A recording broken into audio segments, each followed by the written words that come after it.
கலைஞர் வித்தியாசமானவர். எனக்கு எம்ஜிஆரை தெரியாதுன்னு நான் சொல்லியிருக்கேன். கலைஞரை நிரம்ப தெரியும், நன்றாகவே தெரியும். மாபெரும் ஆளுமை. அவரிடமிருந்து நான் நிரம்ப கற்றுக்கொண்டிருக்கிறேன். என்ன சொல்லப்போனால் அவர் இறந்த பிறகு அவருடைய நினைவேந்தல் கூட்டங்களில் பேச என்ன அழைச்சிருந்தாங்க. அவங்க வந்து பத்திரிகையாளர்கள் சார்பாக நினைவேந்தல் கூட்டம். அப்போல்லாம் நான் இதை தான் பதிவு பண்ணேன். என்ன சொல்லப்போனால் அவருடைய நினைவேந்தலில் நான் பேசினது, அதுக்கு பிறகு அவருடைய நினைவு நாளில் பேசினதுலாம் யூடியூப்பில் ஒரு 4 லட்சம் 5 லட்சம்லாம் போயிருக்குது. இதை நான் எண்ணிக்கைக்காக சொல்லலை, அதில் இருக்கக்கூடிய காத்திரமான பொருள். அவர் வந்து ஒரு மல்டிஃபேசட்டட் பர்சனாலிட்டி. அவரை நீங்கள் எதிர்க்கலாம், ஆதரிக்கலாம், ஆனால் அவரை ஒதுக்கி தள்ள முடியாது. அப்படிப்பட்ட ஒரு அசாத்தியமான ஒரு ஆளுமை. எத்தனையோ முறை அவரை வந்து பேட்டி எடுத்துகிட்டு நான் வந்திருக்கேன். நான் பேட்டி எடுக்காமலும் அவரை சந்திச்சுட்டு வந்திருக்கோம்.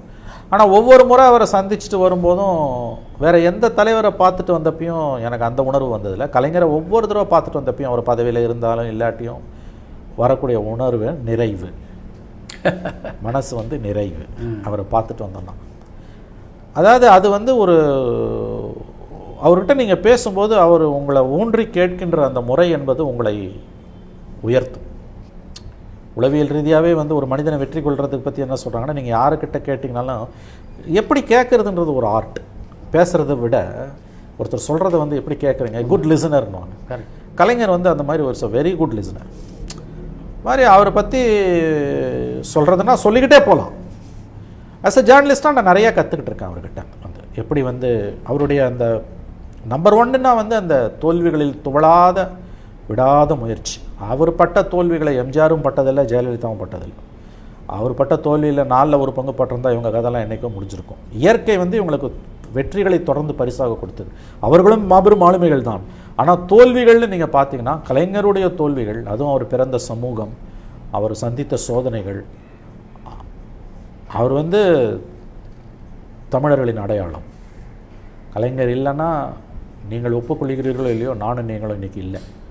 ஏன்னா வந்து ஒரு காலத்தில் வந்து 3% மக்கள் தொகை கொண்ட பிராமணர்கள் மட்டுமே டாமினேட் பண்ண இந்த தமிழ் சமூகத்தில் 97% மக்கள் எல்லா துறைகளிலும் இன்றைக்கு வந்து வெள்ளையும் சல்லையுமாக போட்டுக்கிட்டு ஒரு மணியும் ஒரு லட்சுமண சாரும் ஒரு XYZோடு இன்றைக்கி உலவ முடியுதுன்னா அதற்கு காரணம் திராவிட இயக்கமும் கலைஞரும். அவர்கள் மீது எங்களுக்கு நமக்கு 1000 விமர்சனங்கள் இருக்கலாம். பெரியார் வந்து சமூக சீர்திருத்தத்தோடு நிறுத்திக்கிட்டார். அரசியல் வடிவத்தை கொடுத்து அரசியல் அதிகாரத்தை கையில் எடுத்ததால தான் இன்றைக்கி நம்மெல்லாம் எல்லா துறைகளிலும் நிற்கிறோம். வெறும் அரசு துறைகளில் ரிசர்வேஷன் மட்டும் இல்லை, சமூகத்தின் அனைத்து துறைகளிலும். ஆகவே கலைஞருடைய பங்களிப்பு என்பது மிகப்பெரிய பங்களிப்பு. தனிமனித ஆளுமை என்கின்ற முறையில் ஒரு அசாத்தியமானதொரு ஆளுமை, அசாத்தியமானதொரு ஆளுமை. அவரை உங்களை அதை தான் நான் சொல்கிறேன். அவரை உங்களுக்கு நீங்கள் அவரை ஏற்றுக்கலாம், அவரை எதிர்க்கலாம், ஆனால் அவரை ஒதுக்கி தள்ள முடியாது. 50 வருடங்கள் முரசொலியில் 10,000 கடிதங்களை அவர் எழுதியிருக்கிறார். 10,000 கடிதங்கள் வந்து காலப்பெட்டகம். அது அந்த காலகட்டத்தை வந்து உலக அரசியல், உள்ளூர் அரசியல், இந்திய அரசியல் எல்லாத்தையுமே அந்த கடிதங்கள்லேருந்து நீங்கள் புரிஞ்சுக்கலாம். அது தூக்குற வேலை நடந்துகிட்டு இருக்கு. ஸோ என்னை பொறுத்த வரைக்கும் நான் ஒரு பத்திரிகையாளனாக கலைஞர் நல்லா ஹேல் அண்ட் ஹெல்த்தியாக இருந்த காலகட்டத்தில் பத்திரிகையாளனாக இருந்தது, அதுவும் அரசியல் ரொம்ப மும்முரமாக அந்த 97 அந்த ஒரு ஓட்டில் ஜெயலலிதா கவுக்கிறதுக்கு முன்னால் அவர் ஜெயின் கமிஷன் ரிப்போர்ட்டில் ராஜீவ்காந்தி கொலைப்பழி அவர் மேலே சுமத்தி அவரை கட்சி கவர்மெண்ட்டே கவுத்த காலகட்டத்திலலாம் நான் வந்து செய்தியாளனாக இருந்து பெரிய நியூஸெல்லாம் நாங்கள் பிரேக் பண்ணியிருக்கோம். அப்போல்லாம் பணியாற்றியது என்பது எனக்கு கிடைத்த பாக்கியம் என்று நான் நினைக்கிறேன்.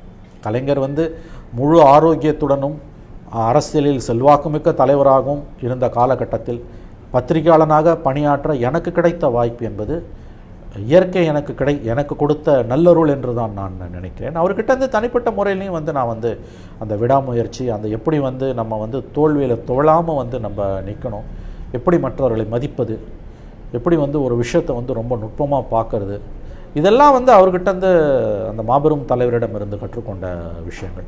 ஜெயலலிதாவை பற்றி சொல்கிறனால அந்த மீது எனக்கு 1000 விமர்சனங்கள் உண்டு. என் மீது நான் சொன்ன மாதிரி 2 கேஸெல்லாம் அவங்க போட்டாங்க என் மேலே. பட் ஸ்டில் அவங்களும் வந்து என்னென்னு கேட்டிங்கன்னா ஒரு அசாத்தியமான அறிவு கூர்மை கொண்ட ஒரு பெண்மணி தான். ஒரு ப்ரெஸ் மீட்டில் அடுத்து நீங்கள் என்ன கேள்வி கேட்குறீங்கன்றதை தெரிஞ்சுக்கிட்டு முன்கூட்டியே அதில் மாற்று பதிலை போட்டு அதை வந்து உங்களை திசை திருப்பி விடக்கூடியவர். அவருடைய ஆளுமை என்பதும் அதை யாராலையுமே இன்றைக்கி எட்டு நிரப்ப முடியாது. அவரை பார்த்து யாராவது நடித்தாங்கன்னா அவங்க இன்றைக்கி கெட்டு போயிடுவாங்க.